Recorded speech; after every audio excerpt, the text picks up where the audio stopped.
Welcome to another episode of She Unleashed. She Unleashed is, of course, brought to you by Pumza. It is a podcast that is targeted to you, corporate lady. You are a corporate lady. You are trying to make it. You're trying to rise up in the corporate ladder. And you meet certain challenges that you do not know how to navigate your way around. We are here for you. We bring you the best speakers that have been there. There are coaches, there are mentors, and they have walked this journey before. We also are not leaving you out as an entrepreneur. You are an entrepreneur, you're trying to pivot, you're trying to put yourself out there to grow, to put yourself into a global environment. So we're here for you to give you the tools of how you can show up in your power. Today is especially exciting for me because I bring one of the most amazing ladies. Her work I've watched from the sidelines and the confidence that she projects. And more than anything, what she stands for. She says she's the relearning and the unlearning lady. And that is so powerful, which brings us to the discussion for today. What are the aspects of our lives that we can relearn and unlearn? And it speaks to the reframing of certain things that are in our backgrounds that we need to, review. And she mentioned something very important for me today, which was reparenting. Zanele, welcome on board, and it's such a pleasure to have you here today. Thank you so much, Sis Pumza. It's an honor to be here. Thank you for having me. Zanele, you are such an amazing lady, and we had this discussion before we come on board. We said, there is something that you show up with in everything that I see you do. You come with your own presence, with your confidence, and the accountability that comes from just this big tagline, the relearning and the unlearning lady. How did this come about? That's a very good question. So my past life, or what I used to do before I do the work that I do now, I used to be a primary school teacher. And a lot of people don't know this, but it's always something that I've wanted to do. I've always known that I was born to teach. I was born to assist, to facilitate knowledge, and to facilitate those moments of insight where people go, oh my goodness, now I get it. And so that's where it started. I realized quite early on during my teaching days that the future skills that so many organizations are looking for are actually children's skills. And it's funny because I started doing the work that I do now almost quite soon after I left the primary school teaching environment. So I realized that so many corporates were requesting to understand what the future of work was about. How do we get our teams to sort of understand how to get these skills? But here I was in a primary school classroom where children were resilient, children were inquisitive, children were creative. They had all of these different skills and they didn't even have to learn them, Pumza. Mm-hmm. And that's when I realized something was going on here. The bigger question isn't how do corporates learn? How do corporates create learning environments? But the bigger conversation for me was, how do individuals that have been in corporate for so long or have grown up, so to speak, unlearn? Because they used to have those skills clearly. So how do we then track back to a place where we've always had those skills and we can work from there? So that's really the story around the unlearning concepts. And so now what I do is I help big children, as I often say, to then unlearn the way I used to help young children to learn. And you do this in a vast number of ways. I've seen your talks where you talk to corporates about how they become better prepared for the digital evolution. I've seen you speak to amazing interviewees where you're talking about how do we recover from COVID, how do we bounce back, and using the same concept of unlearning and relearning. We took it to the personal level and we said, in this podcast, we talked to a corporate woman who at oftentimes finds herself that there are things that are limiting, her showing up in her power.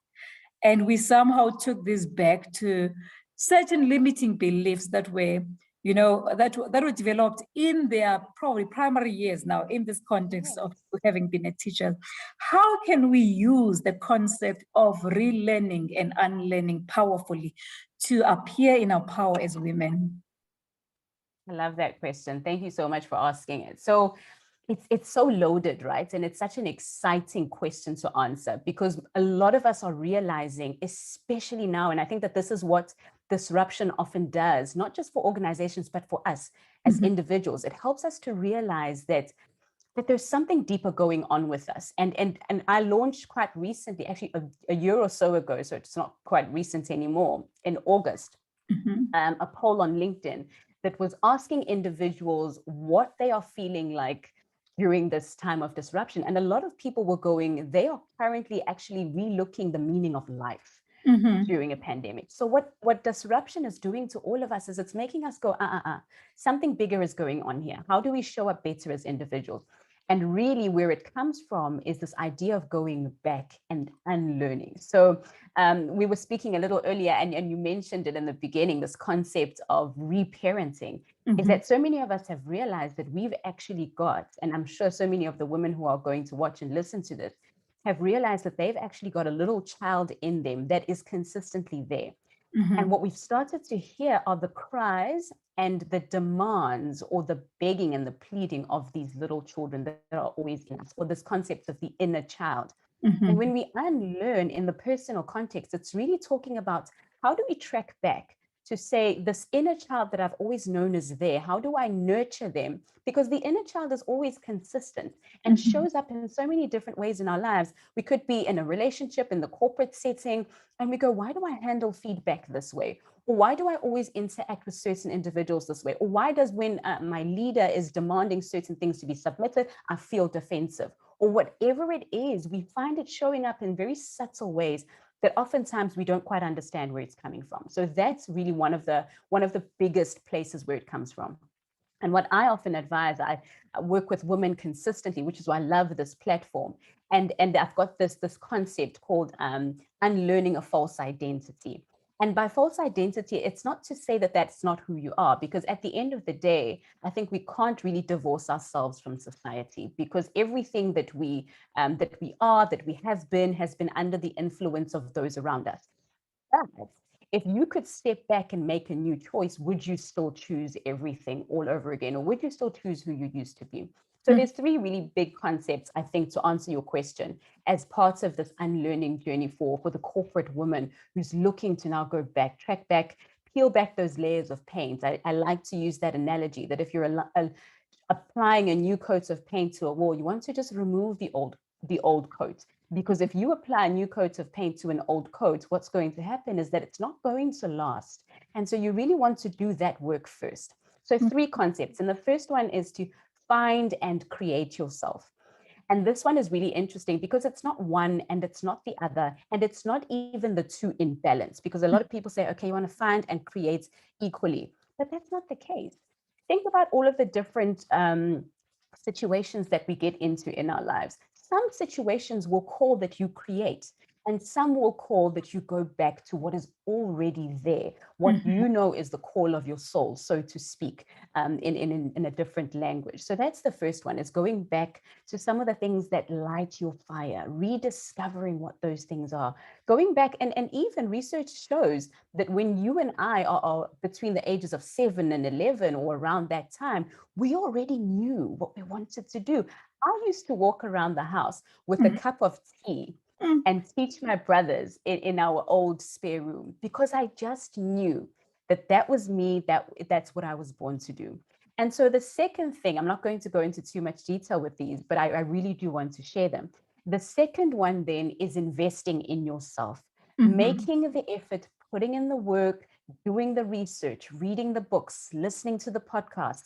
And this idea then that you and I spoke about, Pumza, of reparenting will fall there. It's about making an investment.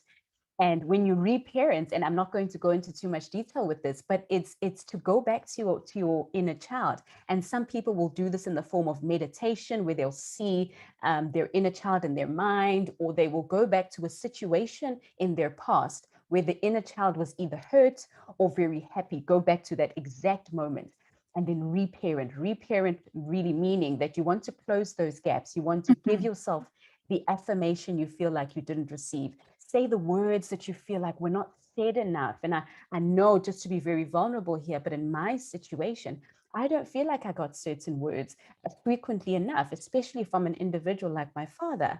And so what I am having to do and on my personal unlearning journey is that I'm having to say, Zanele, it's okay. You're a strong girl. You can handle it. You're pretty. You're beautiful. You're all of these things that that there's this gap, so to speak.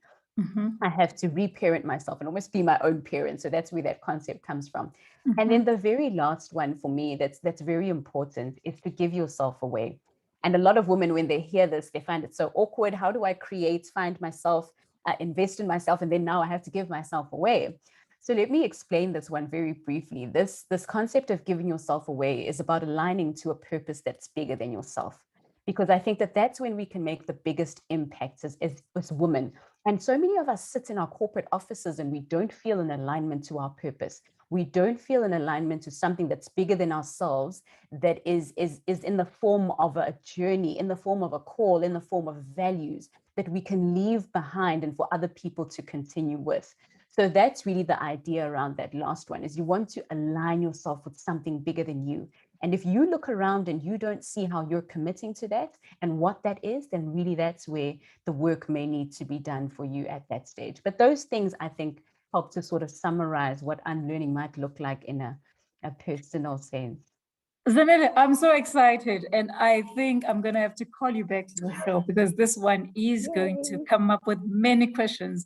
It is such deep work, and I love it because it really is one of those things that we need to do to come out as who we are. What is the gift that COVID has given us in as far as introspection? Because most of the time we're on our own. And I think a lot of women are coming out at this time, Zanele, where people are getting involved in causes that they never thought they would be involved in. But this time has been time that has been like reflection, because they were like matters of death, life and death issues.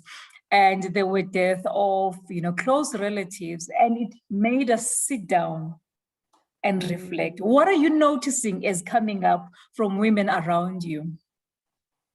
So there are a few things, and you mentioned quite a few of them already.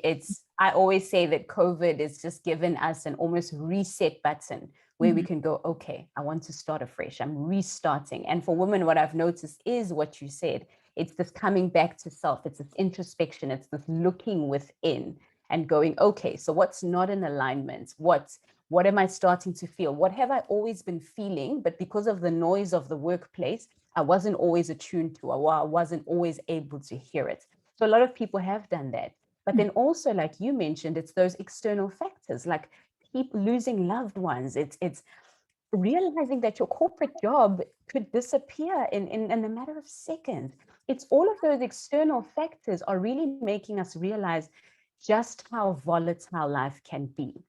And just how much, and this is a funny one, but it's made us realize just how much control we can have, but also just how much control we sometimes don't have.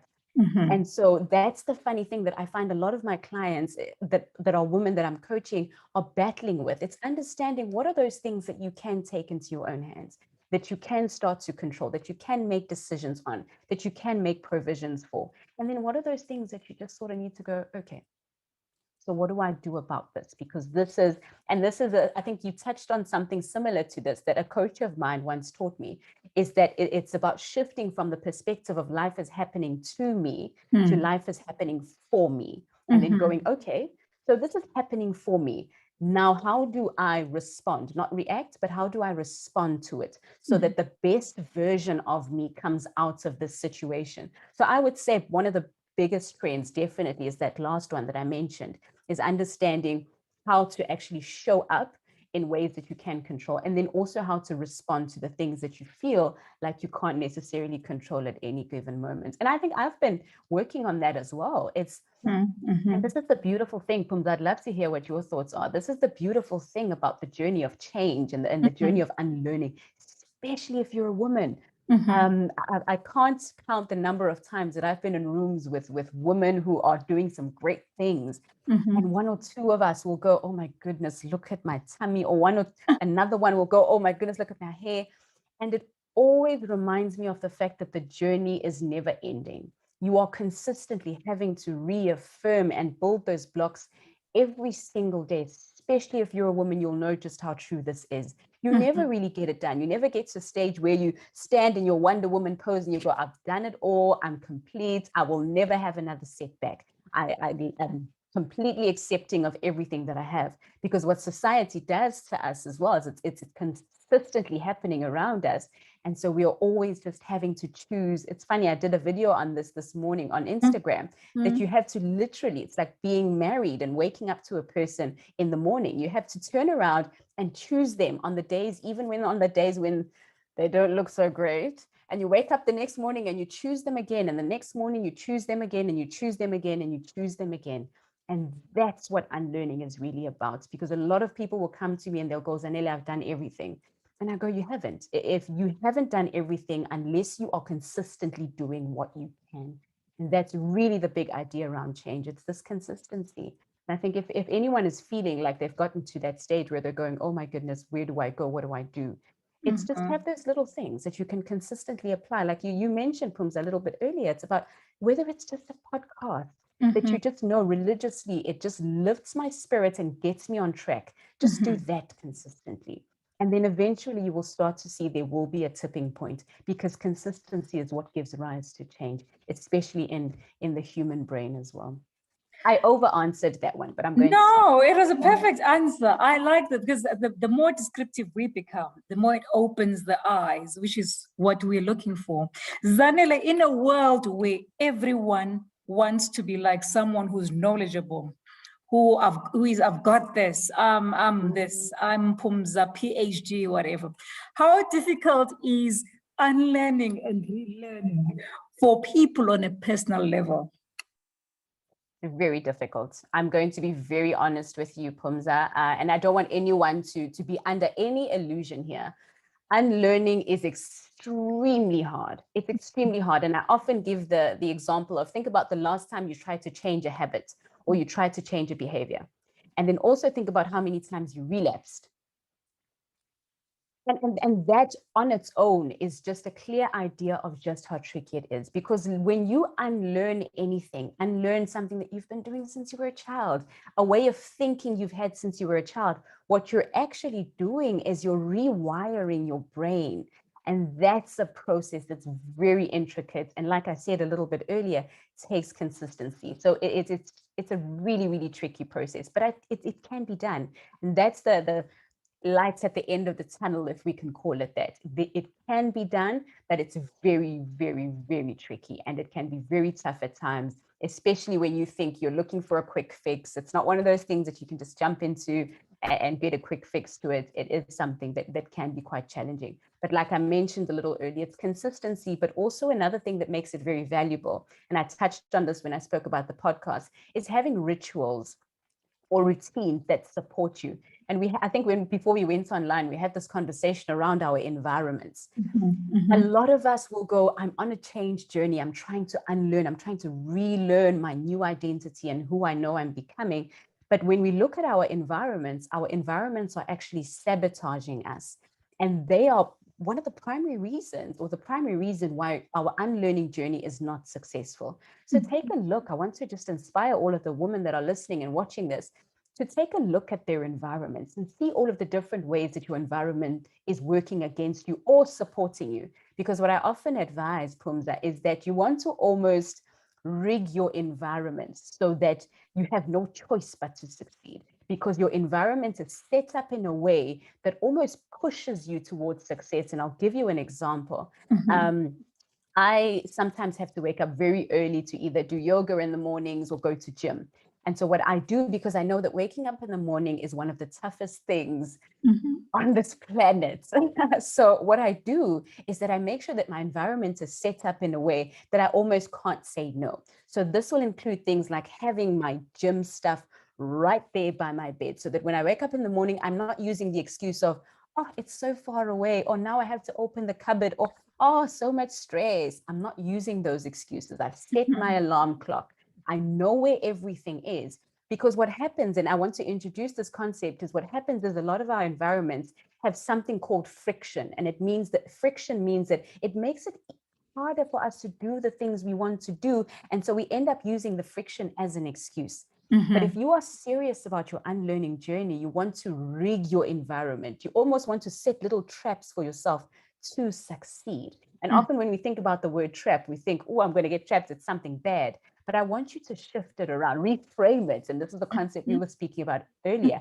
Reframe the concept of trapping and trap yourself into success by using your environment. And then the change journey becomes easier because you've set your environment up. And this is where a lot of us end up getting tripped up, is that our environments are not set up for us to succeed. Another quick example, if someone is trying to do something like read more, and this is a really great one. Some women want to unlearn not reading. They want to start doing a little bit more of that. It's little things that you can do, like, and this is something that I've tried before. It's opening up your book or whatever it is that you're trying to read, whether it's a Kindle, on top of your pillow, so that when you sleep at night, you literally have to grab the book in order to put it aside. And that very movement of having it there is going to trigger something in your brain that's going to assist you to get it done. Because one of the key, and I'm going to share one of my big secrets here, one of the key things that make any kind of unlearning journey successful, whether you're in the corporate environment or you're looking at yourself personally, make it easy. Make it easy for yourself. The easier change can become, the more you are going to nail it. Think about the things you don't want to do that you want to quit. And look at how easy they are. Now, if you could flip the switch and reframe that, make the things that you want to do easy and the ones you don't want to do hard, then you've got a higher chance of actually getting things done and unlearning better. And I want us to frame this so that there is no misunderstanding. So what we are not saying is, we are not saying that women are imperfect, and we're not saying that women come with, in any environment, not adequate or anything like that. But what we have also seen is, in various instances, women do have limiting behaviors where they are the ones who hold themselves back because of something that is rooted in what they learned in the past. And that's what we're addressing today, because I know we always get the comebacks. So say, why? You are always enough. Of course, you are always enough. And we're here to reinforce that message that you are enough, and make sure that that message cuts across everything that you do. It cuts across in how you show up in an exco meeting, in a board meeting, that you don't hold yourself back and say what you are saying is not valid, because you are enough. And we're trying to reinforce all those limiting behaviors where people hold themselves back. I'd like to hear what you have to say about that, Zanele, because I always get into trouble. I'm saying, oh, women come. And of course, if we can all just rise to that, we have to understand and acknowledge that there are areas where we are given opportunities, but we hold ourselves back because of certain limiting behaviors that we have. Exactly. Yeah, I strongly agree with what you've just said, Pums, and you said it so well, is that we are always enough. It's so funny that you mentioned this, because we don't think we are so often of the time, but we are.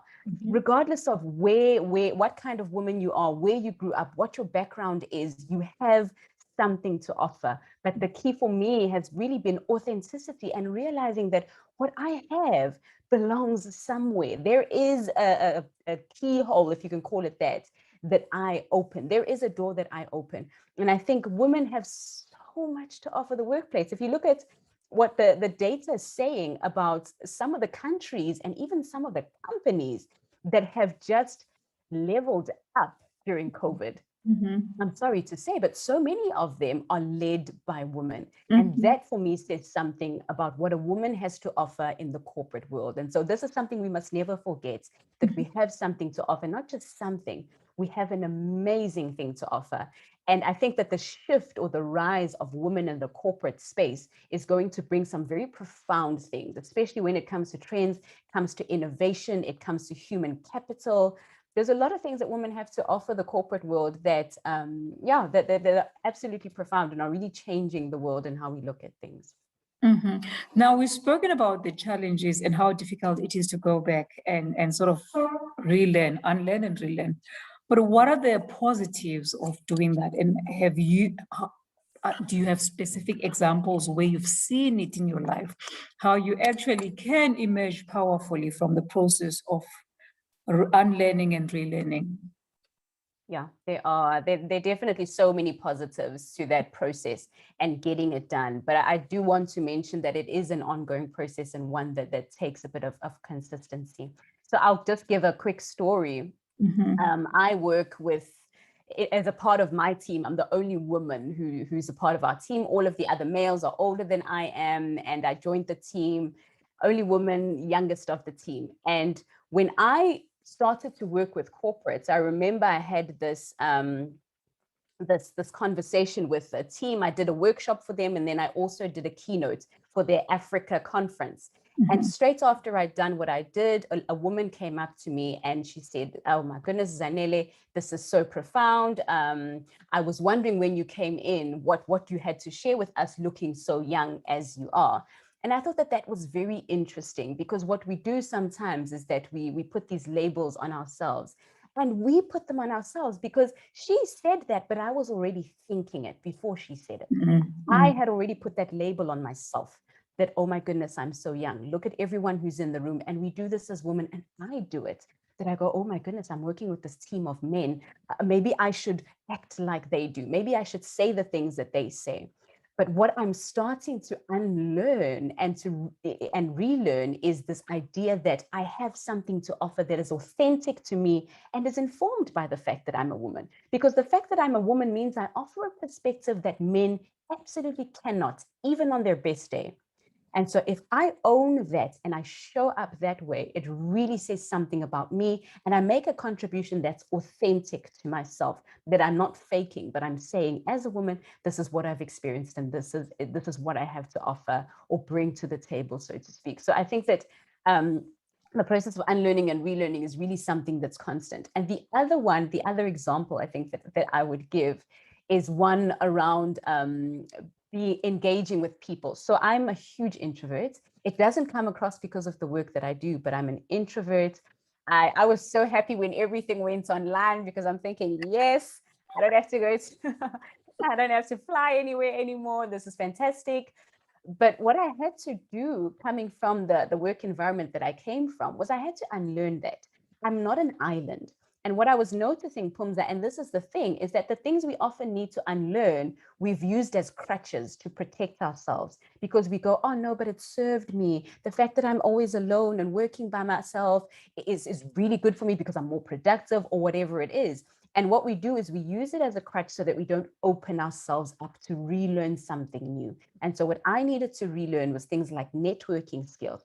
I needed to relearn taking interest in other people and understanding that networking is not just about me listening or me speaking, but it's about this give and take. It's about this mutually beneficial relationship. And so I found that when I relearned that ability to engage with people, and when someone requested something, I would go, okay, fine, let's have a quick 5-minute chat, even though deep inside myself, I was going, oh my goodness, I'd rather watch paint dry.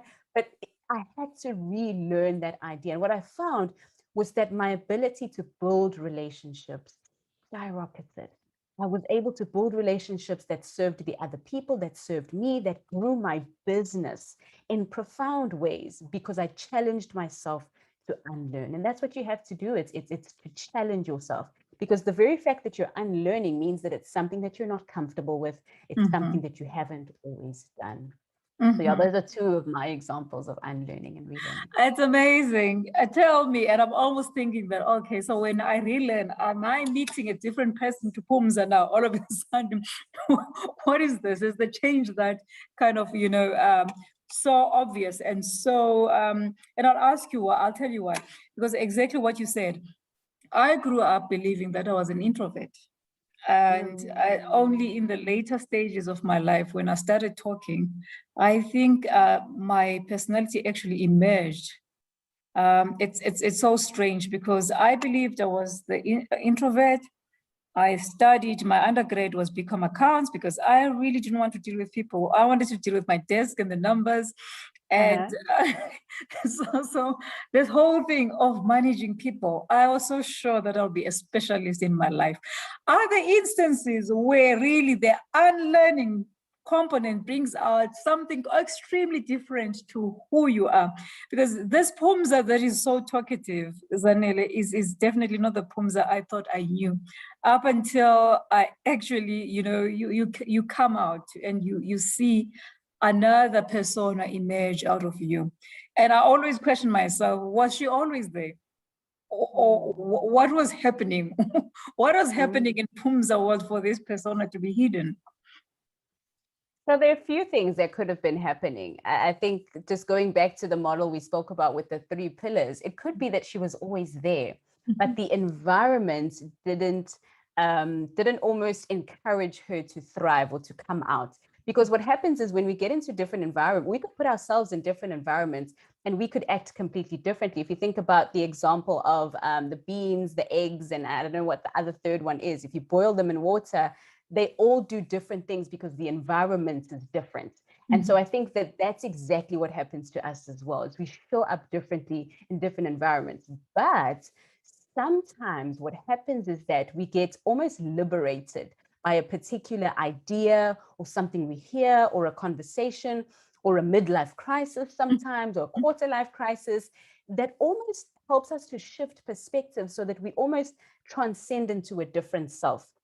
And this comes as such a great question, because I think even, and I must fault myself here as well, when we use the identities of introvert and extrovert and this and that and type this and type that, what we do is we tend to use those to box ourselves.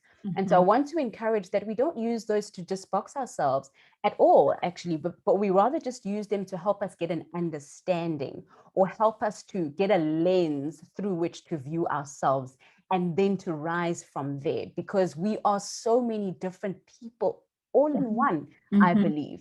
And our environments help us to almost choose which side of us or how we expand. And that's why you always want to just work on where you were yesterday, so to speak, and then where you can be based on who you are.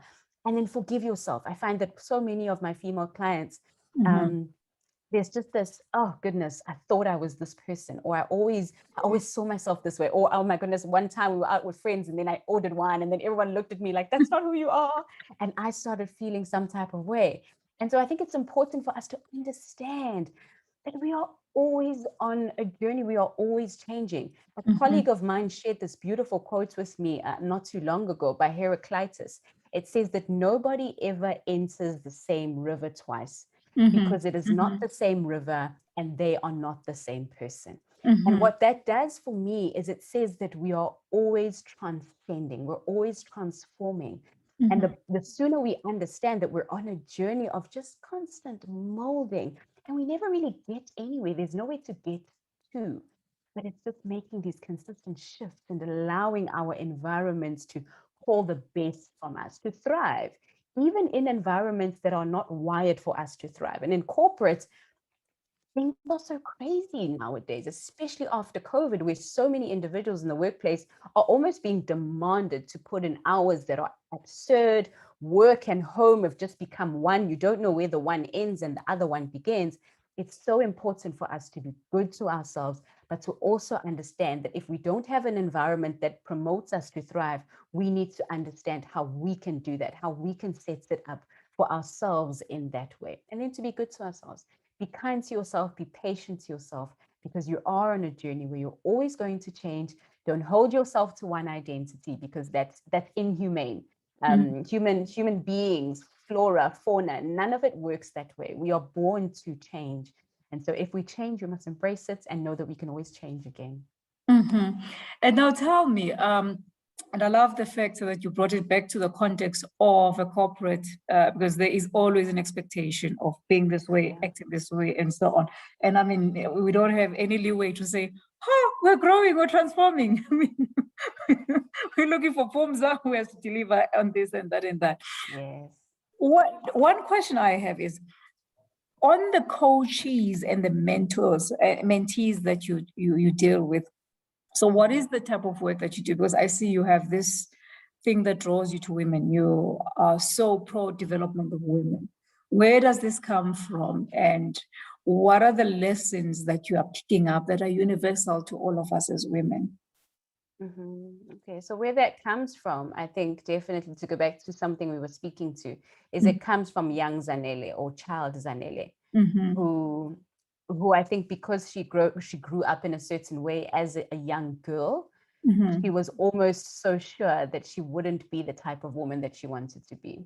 Mm-hmm. And so that's why I have that passion to work with women and to help to co-create a process of empowerment with other women. And so that really is where that comes from, and so many other things as well. I've watched so many women in my environment, family members, individuals like my late grandmother, that have just really awakened me to the power of the feminine, or the power of women. So that's how I would answer that one. And then the second part of the question was the second part.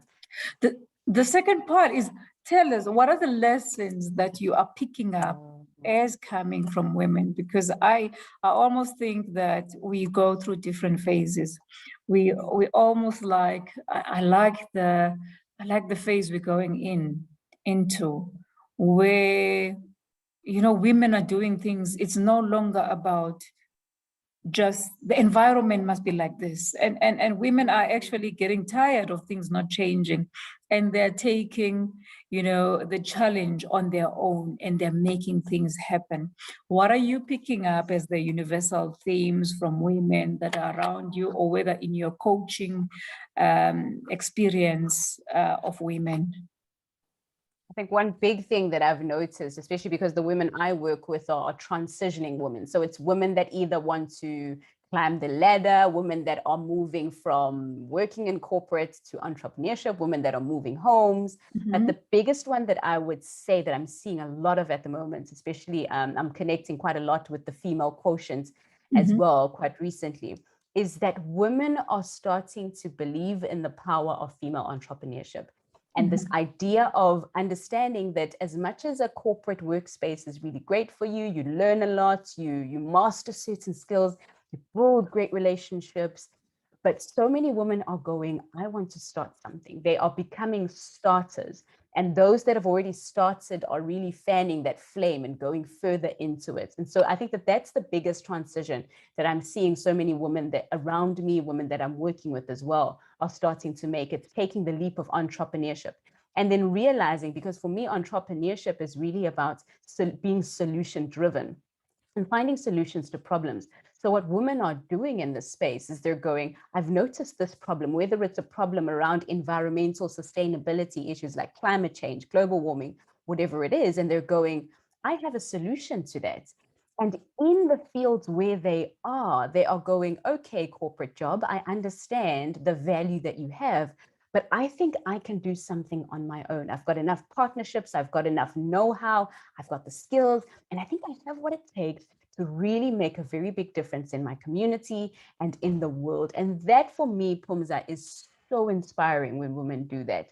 But also not just when they do that, but they don't kick their corporate job to the core. And by that, I don't mean they don't leave, but I mean that while they are still there, they take advantage of the corporate experience. Because if you are still in corporate and you are thinking about starting something for yourself, you want to just make sure that those last few years are so strategic that you are thinking like an entrepreneur. You are building relationships that are going to serve you as you make the journey into your entrepreneurial venture. And you're thinking like an entrepreneur. Remember, in corporate, you're actually working with an entrepreneurial venture that's just now grown. And all of the things that you have access to, whether it's strategies, the way that conversations happen, how networks are built, all of those things could potentially serve you as you cross over. So that ability to be strategic about being in the corporate environment, especially if you are going to start something. And even if you're not going to start something, some of the women that I work with are just in the corporate environment, but they want to get better. They want to grow in the corporate environment. And that also takes being very strategic about the decisions that you make, about the individuals that you come into contact with, and understanding that you can drive change even in a corporate environment. You can absolutely do that, whether it's around your values, whether it's anything within the corporate environment that you feel is some kind of injustice, whatever it is, you can drive change in that environment as you sort of build your own personal and career development within that space as well. So those are two really big things that I've been picking up from women at this time. And then in the unlearning work, Zanele, how often do you find that people actually take drastic changes to how they started with you? I'm trying to talk to a woman who is like cautious of doing the unlearning and relearning work, because you also don't know what you'll get out of, the whole process. How drastic are the changes you've seen, and are they always positive? That's a very good question, and I'm going to be super honest about it. So one thing that always helps is to break the process down, because what happens with you and I, sorry about that, what happens with you and I is that we've got something called a zone of acceptance and a region of rejection. Mhm. And it turns out, so if you can think about yourself, think about a small circle around you that's almost like a halo, quite small around you. And that within that circle is what we would call your zone of acceptance. It means that anything from your perspective until roughly over here are the things that you will accept that won't scare your brain. So you don't want your brain to go, it's too much for me, let me just sit down, I can't do this. And then everything outside of that circle is what's called your region of rejection. And data actually shows that if something falls too far out, you've got a higher chance of not just of not moving into it, but you've got a higher chance of tracking back and going, and not just staying where you were, but going even further back. Because what you've been exposed to is too foreign to you.